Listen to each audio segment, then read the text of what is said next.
They had a little incident this morning. Nothing bad, but they're just going to have to reschedule. So we'll be talking with him tomorrow morning. Don Brewer from Grand Funk Railroad. Right. Yep.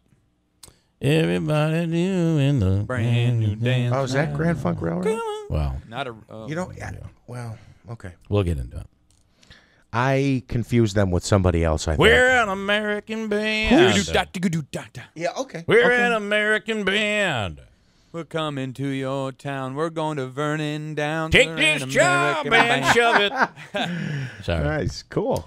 That I think it's Johnny Paycheck, though, that one. Yes, Sorry. it is. Yep. Yeah, Grand Funk will be at Vernon Downs on Friday night. We'll speak to Don Brewer tomorrow. Also, other question. You had another, a woman called up and said that Monday you were going to mention that there was another Republican candidate that would be running for president, and you never got to who that was going to be. She's lying. I never did that. No, you did. No, I didn't. No, I didn't. Yeah, I did. Trust me. No, she's absolutely right. I did, and I forgot to come back. It was yesterday, I think. It might not have been. Maybe it was Monday. But I said I was going to come back after the break, and then in my attention deficit ways, I completely forgot and started talking about bubblegum or something. I don't know what I was talking about. But it's a problem I have, ma'am. Do we know her name? Oh. Whatever her name is. I'm sorry. You're right. The man's name is Evan McMullen. He's little known, by the way, and he is a Republican. He's a former CIA operative. He's launching a third-party bid for president as a conservative alternative to Donald Trump. Okay. The independent run, first reported by BuzzFeed and Joe Scarborough, comes as a faction of the Republicans remain a little reticent to embrace Donald Trump as the party's presidential nominee. McMullen, who until recently was employed as the chief policy director of the House Republican Conference, told ABC News there's still time to mount a campaign that could prove to be a spoiler in certain GOP-leaning states where Trump has lost ground in recent polls. Now, Trump, if this guy gets any press, by the way, this Donald Trump continues to rip on the media. Rip. The media is bad. The media is a terrible media. Well, this terrible media launched his campaign. If it wasn't for the media's coverage of Donald Trump, he never would have. He would not be where he is today. You're right, but I'm going to defend the media. Because I'm saying it's the media that covered him. His attacks on the media. They bid in. We, as members of the media, bid in and talked about him every single day. So he can criticize all he wants. Trump. Right. But the fact is, if it wasn't for the media's coverage of him, he would not be where he is today. Right. Now, if the media starts covering Evan McMullen, Trump's going to have a problem with it. Well, listen, you can't have it both ways. Right. Right? I agree. So we're on the same side? No, absolutely. I thought you were going to say it was the media's fault that he got to where he is. And I'm just saying, No. you have to cut. I mean, we lead with him almost every day. Listen, when Donald Trump says this, listen. He wants to essentially abolish the Second Amendment. By the way, and if she gets to pick her judges, nothing you can do, folks.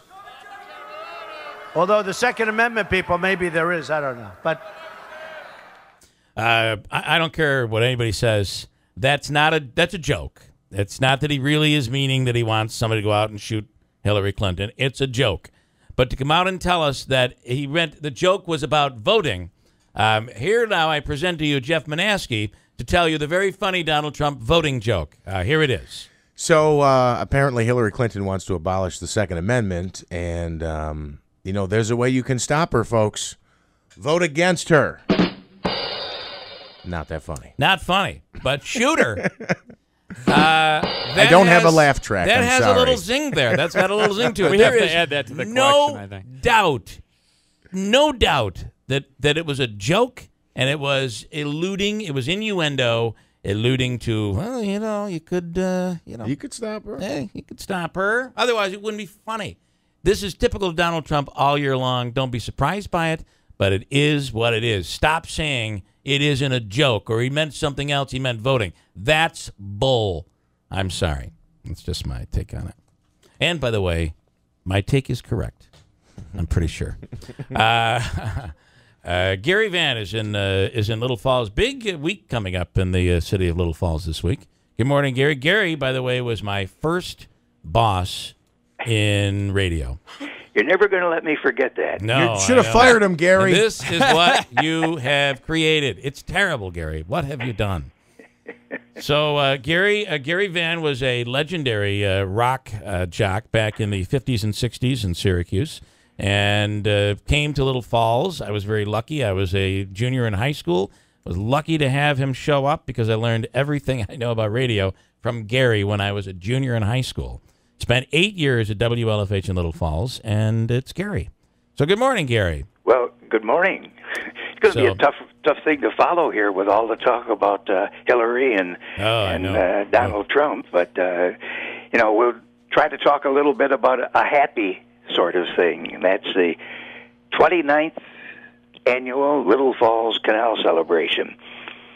This year we're going to be commemorating the 100th anniversary of the completion of Lock 17 Wow. on the Erie Canal. It was just a year later, 1917, that the entire barge canal opened. And the barge was different from the Erie because it used some of the rivers along New York State. So that's why you see when you're going along the canal today. That's why you see sometimes the Mohawk River will merge with the canal, and then other times that's correct. They're separate. Yep. Like if you go Washington Street Bridge, Herkimer, the canal is different than the river, but in other parts it merges. Yep. Okay. They took out all of the places where the river was shallow or had rock on the bottom that they couldn't get rid of, and dug a channel around that. But other places where they can use the actual river, they did. Got it. All the way down to the Albany area. The other direction on the canal, they did the same thing with some other rivers. But anyway, this is the 100th anniversary of Lock 17, which is still the highest lift lock on the whole canal, and one of the largest still in the country and in the world as far as that goes. Not the biggest anymore, but still one of the biggest. You know, Gary, if I can talk a little bit of canal history, too, which is not promoting Little Falls, but I wanted to know if you knew about this. We went over there's a canal park out in the Syracuse area, and there is, and it's the only, I forget what the terminology is, but it's a water bridge, and it's the only one left in New York State where the water goes over the bridge as part of the original Erie Canal. Are you familiar with that at all? No, I'm not. I know there were several places where they had turnarounds where the towpath crossed over the canal, but I don't know of any situation where the water went over. We had an aqueduct at one time in Little Falls, but that was a link from the canal into the city. So that had water that crossed over water because it crossed over the river, right? And it crossed over several roads. But that one that you're speaking of, I'm not familiar with. I believe it's the only one that's maybe Liverpool area. I don't know where. I've got to figure out. I'll find out. But it's the only one left in New York State. Very interesting. But Little Falls has really been one of the first to develop the canal area. You have Canal Place, and this started back in the 80s. Yes, the latter part of the 80s. Yeah. In fact, we had our first canal celebration, and at that time, Canal Place was already in existence. 1988 was our first one. As a matter of fact, you did a remote broadcast from that first one. As a matter of fact, Robert Channing, who is now doing does the speed painting, and of course. Is a mentalist in his own right. Robert Channing drove in that parade. It was one of his first public events. He drove in that parade blindfolded through the entire parade route. And you were very nervous about that. I certainly was. We borrowed the truck, and we had to go a mile on that parade route. And I saw you wrap him up in that stuff, and I swore he couldn't see anything. Yeah, I don't know how he got through it, but he does. He does. So, all right. So, events coming up this weekend and this week in Little Falls. Yeah, tonight's a kickoff. It's the annual community picnic with big fireworks. Should this inclement weather hang around, then we'll do it Thursday night during the fishing derby. Thursday has 4 or 5 events with the derby, the double dog dare run, has a youth pageant, car cruise in. Friday's a big parade at 6 o'clock with Eastern Park opening up with its craft show and the food court and everything. By Saturday, we really get into it. Saturday and Sunday has the Moss Island Trek, where they walk around through the potholes on Moss Island. We have the things going on, the events going on in Canal Place, which includes Shakespeare in the Park, which has become a very big feature. The Lift Theater Group is doing Shakespeare's Much Ado About Nothing this year. Very wonderful Shakespearean comedy. Sunday, of course, the big car show, craft fair continuing in Eastern Park, and many events down in Canal Place as well. So it's a good weekend, fun for everybody. Well, and there's free shuttle service. You can go around. You park one time and ride our shuttle service around to all the different parks where events go on.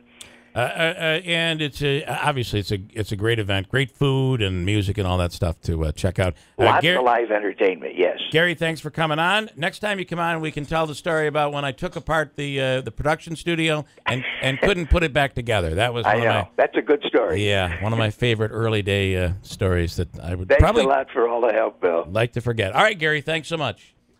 Gary Van in Little Falls, the Canal celebration going on this weekend. 8:50, coming right back. I'll wrap it up at WIBX.